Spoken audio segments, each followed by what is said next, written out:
Hey guys, and welcome to the Chroma side of YouTube. Today I'm going to do an experiment. I'm going to see how the Vallejo Gloss Medium works with a thicker paint. So I have all these different colors already made up in the cups. I have a friend named Brandy, and she loves this shabby chic look. So I decided to do a pink and brown type pour. And I have all these different colors. Like this color is actually the Artist Loft Neon Pink mixed with a little bit of white to make this powdery pink color. I have I believe this is Master's Touch Pink, which is a little more creamier pink. It's more of a if you were to put pink and cream together, this is the color you would get. It's more salmony. To make it even more salmony, I added a little bit of the Liquitex magenta and some of the neon pink to this one, which is the same color as this. So I have these three pinks together. For this is actually Daler & Rowney burnt sienna and white, and it made kind of like an unbleached titanium. Daler & Rowney, or no, this is Artist Loft burnt umber. A little bit of Master's Touch gold. A little bit of burnt sienna by Daler & Rowney. And this one is Artist Loft burnt umber and raw sienna by Daler & Rowney. So I have all these mixed together. Now what I'm going to do different this go round is I am still going to use a little bit of Floetrol if I can't get this to work out. But I want to add Gloss Medium to these colors to see. This is my Vallejo Gloss Medium. To see how well it acts as a pouring medium, and also to see how well the cells turn out in the long run. So I'm not going to add a whole lot of this because, like I said, this stuff is fairly more expensive than the Artist Loft. So I'm going to add just a good squirt in there and see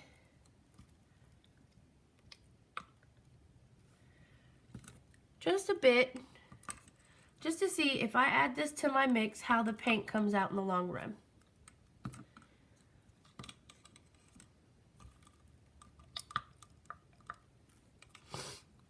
So I'm just giving it like 1 squirt, 2 squirts. Just a little bit of this Gloss Medium by Vallejo. Just a little.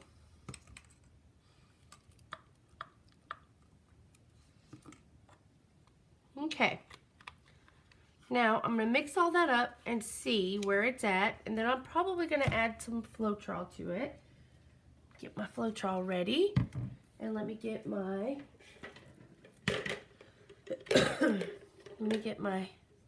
strainer ready, because everybody knows, shake your Floetrol and then strain it.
Now I'm doing this, usually I don't show my mixing because you all know my mixes. And if you don't, I've done a mixing video, and I've also done my mixing in other videos as well. But I wanted to put one up where I actually do show my mixing. My mother made a good point the other day. She said, you might want to show your mixes because there may be some new people to your channel who really are interested in seeing you mix. So here we go. I have my coffee. It's about 8 o'clock in the morning here, so I'm sitting here just mixing away, sipping my coffee, and I have my water. And I think in this particular instant, I will do a Melly D pour, but what I'll end up doing is I'll end up saving some of the paint back in these little cups. So I'm going to do this now before I add my water, because with Melly D, you, for her type of pouring, you add a lot of water.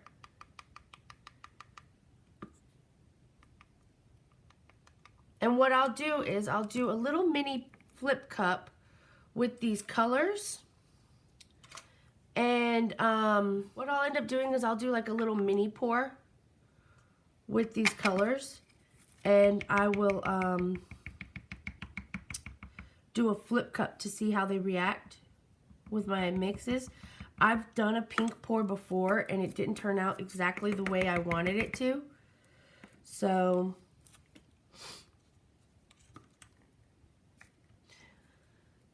but I really want these colors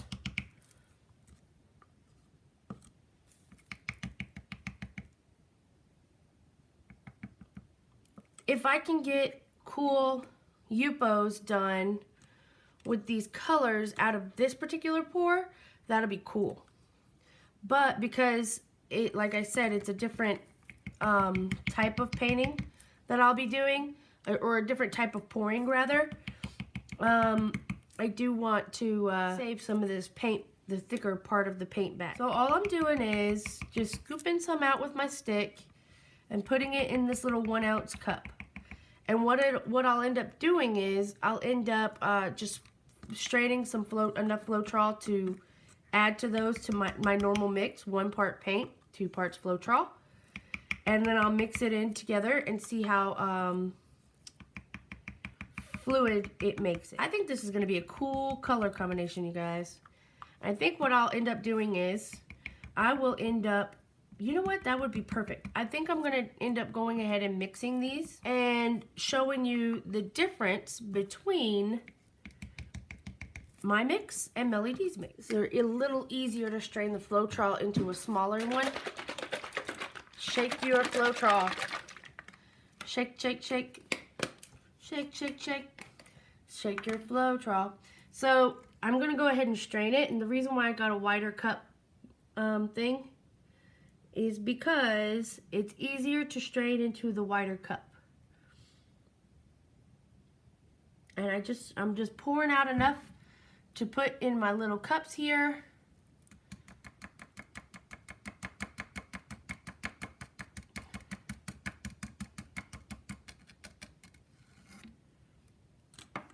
Had a lot of fun painting with my nieces and nephews. I have a 3-year-old nephew and he really wanted to do one, but we ran out of time because it was kind of late at night. But I promised him that he could do one next. So he's super excited. Him and Grandma will come up here and pour with me one morning, on a Monday morning. My grandmother watches him. My mother watches him during the week. And because she is retired. Whoop, whoop. Okay, put my Floetrol away too early. It's better to have to make more than it is to make too much, in my opinion. So I'm just going to strain that out. There we go. That'll work. Now.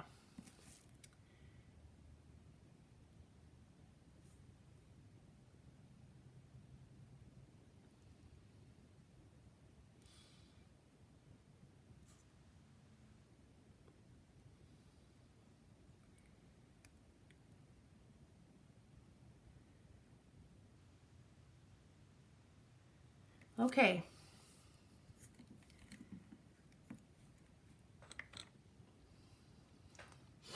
And I am going to cheat a bit and find the consecutive colors. So the way I'm going to cheat is I'm not going to get a new stick. I'm just going to use a stick that goes with that color. That way I'm not using double the sticks this morning.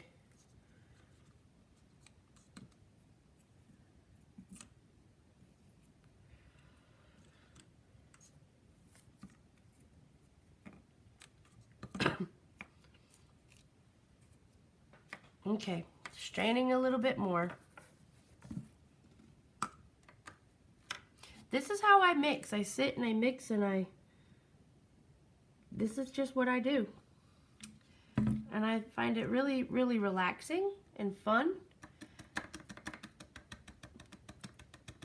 And my niece was like, "You don't want any of those Gooby Goops in there." So I was like, "Yep, you're right." So, okay. We don't like Goopy Goops.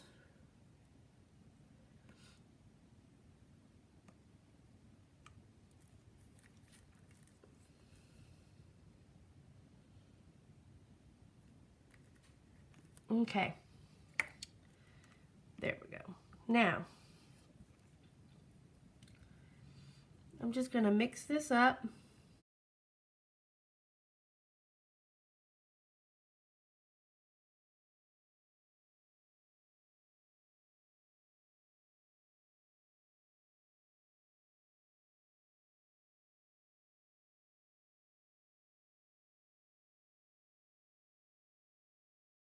So I'm just going to leave the cups, the stirrers in those cups for a minute because, let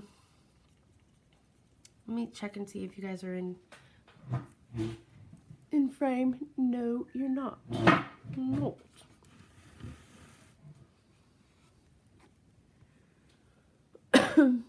Okay. So I'm just going to leave these stirrers in these cups for a minute because I have a feeling I'm going to have to add a little bit of water to them. Now, these are teeny tiny. These cups are 1 ounce cups. They are teeny tiny cups. If you notice, I keep scraping the sides of the cup. That's because I want to incorporate all of my Floetrol into my mix. And you just have to take your time. Go into your Zen place. Sip on your coffee a little bit.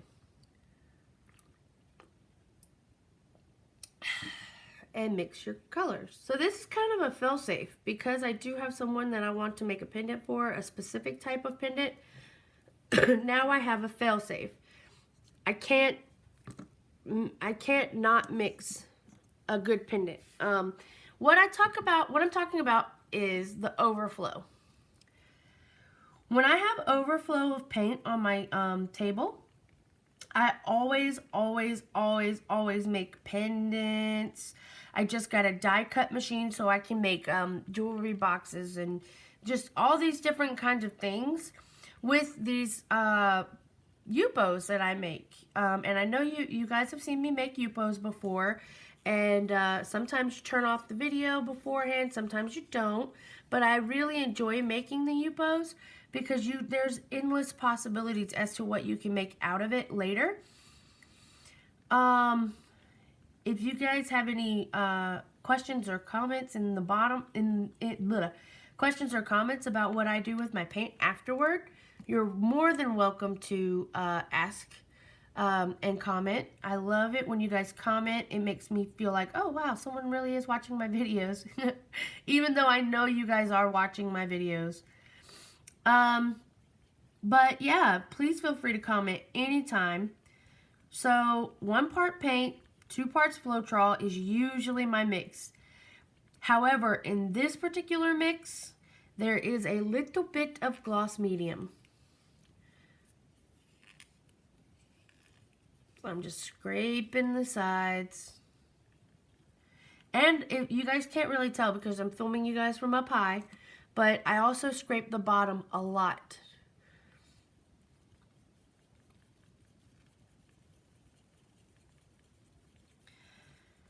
It's funny where we get inspiration. Last night, my boyfriend and I were getting ready to watch The Wild Wild West on Netflix, which I love that movie. He loves that movie. It was really awesome. Um, and I was watching the on credits when the movie comes on, and you know the WB logo comes on the screen, and you can see like the Warner Brothers lot, and it's kind of like yellow and sepia.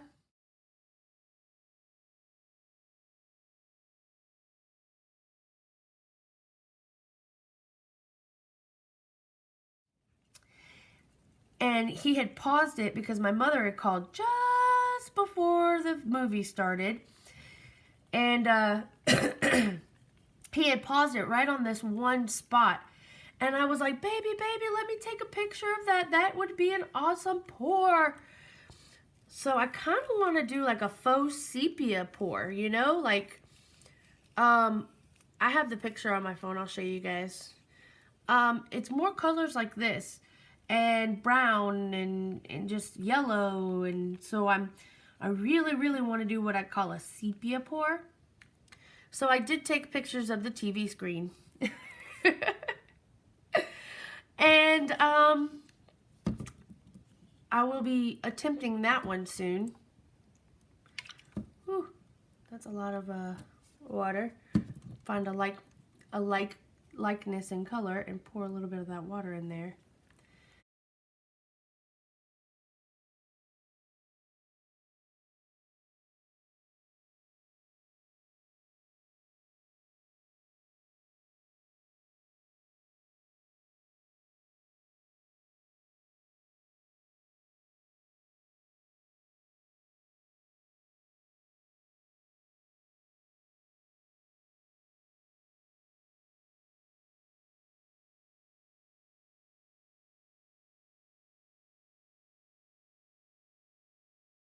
Now, like you saw how much of the gloss medium I put in the cups for the big cups. I'm just going to add a lot of water now to the pour. And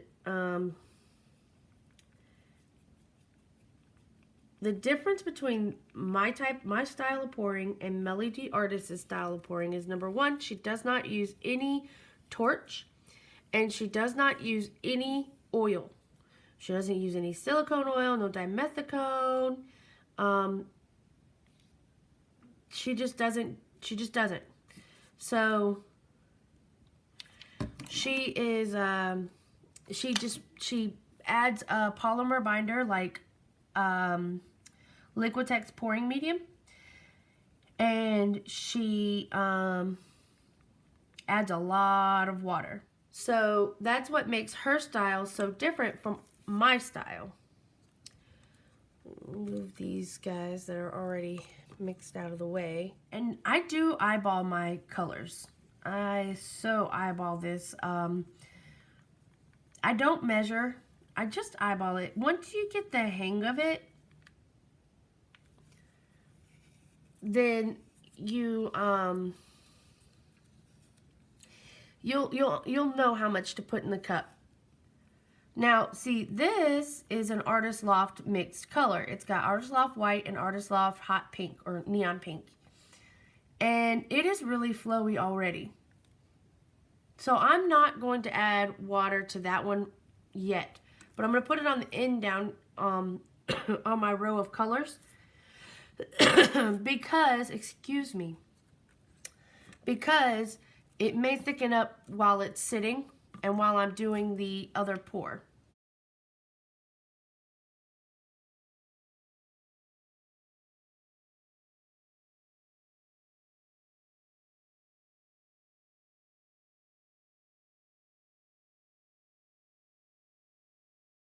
Just a smidge more of that water. That's why I like this little condiment bottle, because it'll give you drops or it'll squeeze. Now, gold is typically thinner, so if you notice, I just put literally 2 drops of water in this gold. And it's pretty good. It's pretty flow consistency. I might put one more dot in there, but I need to scrape my sides and make sure where this is going. Yep, that one's good. And if you notice that I'm mixing these little cups for a different pour. I'm mixing them for another time. So I am not putting my silicone in here quite yet.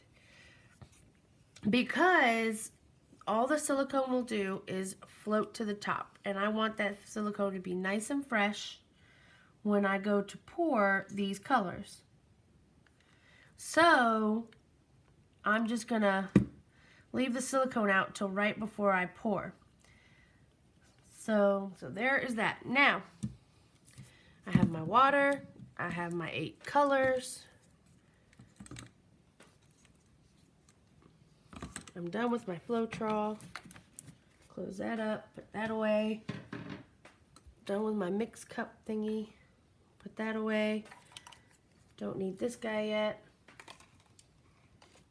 Okay. And I'm going to go rinse this out. So don't want it to dry in the little holes. Alright. Now, for these larger cups, I'm going to do a little bit of mixing, Melly D style. But before I do that, I'm going to choose my canvas. And I'm going to do this on I think I'm going to do this on a 14 by 18. So that means I'm going to go ahead and get the pins put in. The pins are in. And I'm going to set that aside for a second so I can go ahead and do my mix. And then I will be ready. Also, I'm going to go ahead and grab out my gloves.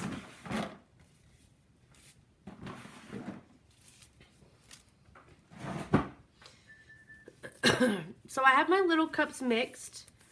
And I have my larger cups ready to mix. So what I'm thinking is I might upload this video as a mixing video. I'm not quite sure.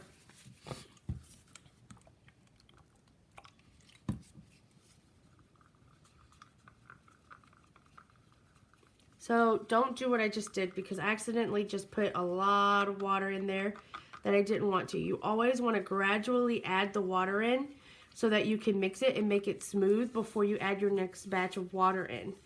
So that was the wrong way. I just accidentally, my squeeze bottle kind of got a little away from me on that one. Okay, now I've got it smooth again.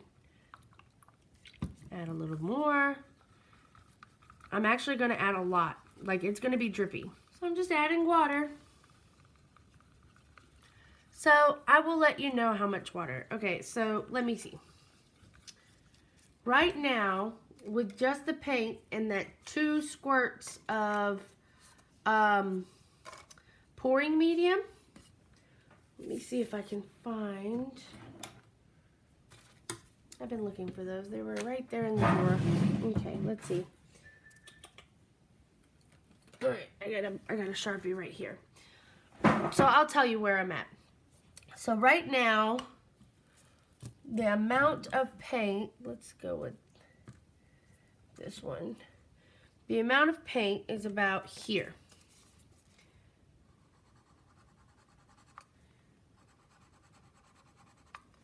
Okay. When I finish, it's here. So we're going about half and half water here, which you don't want to do unless you're doing a Melly D style type pour where it changes over time. And you are not going to use any silicone in this pouring.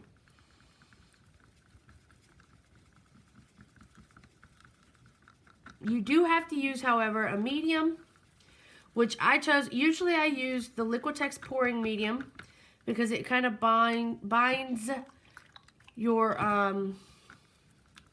it kind of binds your polymers together and it keeps them holding together so that you have beautiful color.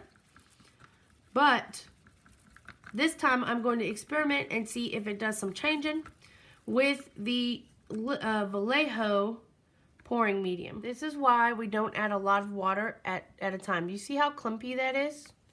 Let me get up here and show you. Okay, can you see me? Boop. Let's focus in. Okay. You see how clumpy that is? So that's what happens when you add a lot of water at a time. It just adds to your mixing time because you have to sit here and you have to mix until that goes away.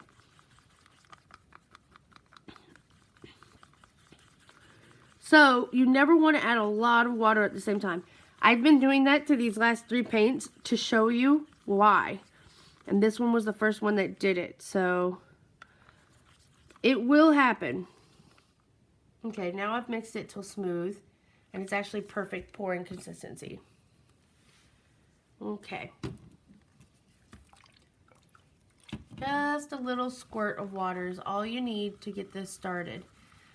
After you get this first initial one started and it gets really smooth, you can add water in semi-large amounts. But you don't really want to, because like I said, it just makes your life harder. So with puddle pours, you guys have to realize that whatever is on top is what is going to show the most. And the bottom is going to be like a base color. So I have these Artist Loft colors, and they take a lot less water to thin it out. Because it's Artist Loft Flow acrylics, right? So with this, this was an Artist Loft color and this was an Artist Loft color. And there's a lot less of this color than there is of these colors. So I'm going to, when I start my puddle pour, I'm going to start with these for base. They're going to be all throughout, but I'm going to use these toward the end. And this is what you do when you mix paint. You look at your colors, see how much you have mixed, kind of come up with a game plan for your pour. It's not just dumping paint on a canvas. There's a lot of things that go into it, a lot of thought process. So you just don't want to like just throw it on there and hope to God you get the best. You want to think about what you're doing. For instance, you may think, well, I do flip cups, and flip cups you just dump on the canvas. But you think about where you put your paints in the cup. You want to think about that, because if you don't, then guess what happens? You get mud. And mud is never, I mean, unless that's what you're going for. You don't want mud. Brown is one thing. Mud is a complete different thing. So you've gotta have a game plan. In my opinion, you have to have a game plan in your head so that you don't get the result that you don't want. I mean, okay, so very rarely do you get exactly what you're thinking of in this type of pouring. But you can get pretty darn close if you understand the ins and outs of it. Which is why I'm all about experimenting and playing and figuring things out. Because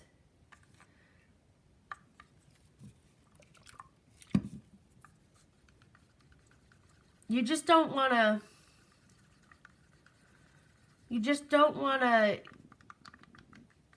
get something that you were not going for. I don't know how to say this, you guys. I'm sorry.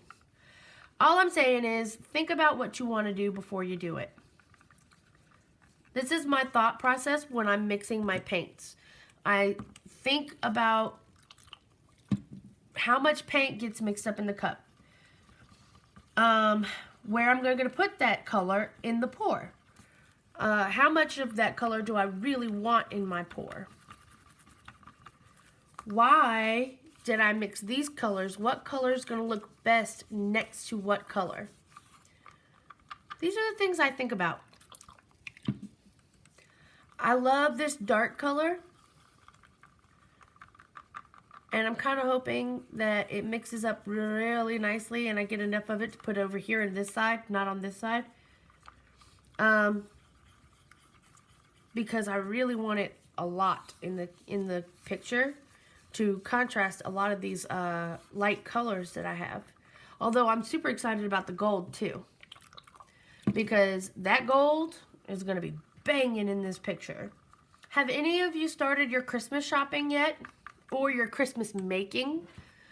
I have decided that I'm going to make everybody in my family their presents this year. And I recently learned how to do like these really cute greeting cards. So I've decided that I'm going to make Christmas greeting cards and their presents this year, and I hope they really, really enjoy them. Now, I haven't really decided, I think what I want to do is I want to get a bunch of jewelry boxes, and I want to take the cards that I make them and make them kind of mini cards, and then punch a hole in them and tie them on the top of the jewelry boxes so that their cards are on their present. And I think that would be really, really cute. And I have some really cute red ribbon. So that seems to be what I'm thinking. The only people that I'm not going to make presents for are my 7-year-old, 8-year-old, and 3-year-old nieces and nephews. Of course, they don't want something homemade. They want something bought. So I will buy them a toy.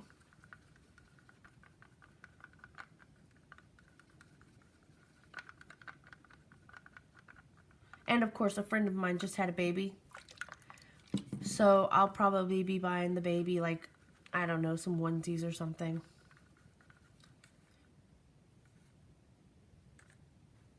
Okay. Hey, thank you so much for stopping by. If you enjoyed what you just watched, please hit that subscribe button. Give me a thumbs up for a like, and hit the bell. That'll give you notifications when I post new videos. I really enjoyed painting today, and I hope you enjoyed watching. I hope you get inspired to do all types of things.